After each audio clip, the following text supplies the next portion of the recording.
Alright, take two. Like I was saying, the car is warmed in a closed loop now, and I'm just going to go back down through the day list and just show you some things on the car when it's warmed up. For instance, you can see here long-term fuel trim BLM 138 130. Keep in mind, I haven't driven this car since I did a hard reset that's just had some idle time. I think people read into long-term too much. These numbers are acceptable. Look, we're down to 136 now, 135. And the goal of the long-term, or the BLM, is to keep the short-term right around 128.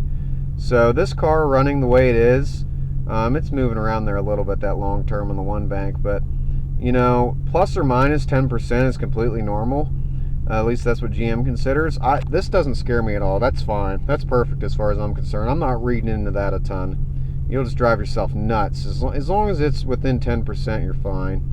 I think people read into that too much. But the goal of your long term or your BLM is to keep the short term right around 128, and I'll show you that farther down here. Keep in mind, this is an idle. As soon as you come off idle, different RPMs under closed loop, it's going to shift to a different cell, and then these numbers will change again. So, you know, don't read into it too much unless you're looking at the same thing under the exact same conditions, the same RPM, etc., same load, because it changes the cells. It really does. Engine coolant temp 190. Sometimes it's a little slow to update. Engine idle, you know, we're about 700 RPM. Yada yada yada. On this car, warmed up, you know, we're sitting at 15 on the idle air control. That seems pretty reasonable to me. Intake air temp 64. Obviously, we're getting some heat off the engine now.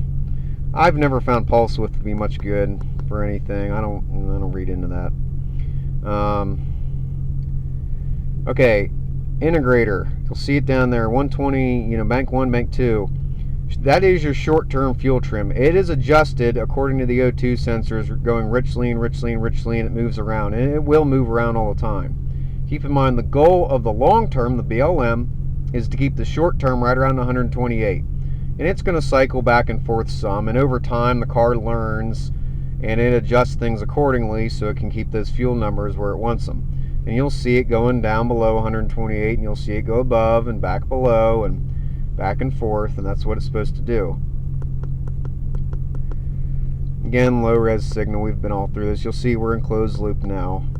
O2 sensors. Hey, look, we're cycling rich lean. Nice quick cycle. It's nice to have a graphing mode on this. That's freaking nice. You can see how quickly the numbers are changing just sitting here at idle. These O2s are working. Oh, and by the way, these are 20-year-old O2s, and I don't see an issue with them. Cycling quickly. You want to see 1 to 5 hertz on an O2 sensor cycle. So, you know, it should be cycling more than once a second, rich lean, rich lean, rich lean.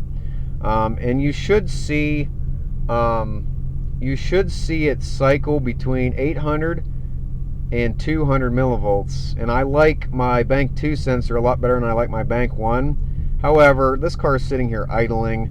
I'm not going to read into that a whole lot because the exhaust isn't warm, the car hasn't been driven. You know, if we get some heat in this engine, which I'm probably going to do here by holding the throttle, you're going to see those change, but I want to get down to the end of this list. We'll come back to that.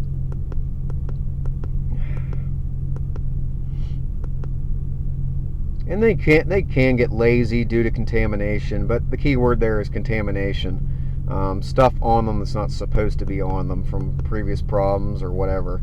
They're pretty cheap. I mean, if you want to replace them, it doesn't hurt nothing, but that's not the first place I'd go anyhow. And that's pretty much it.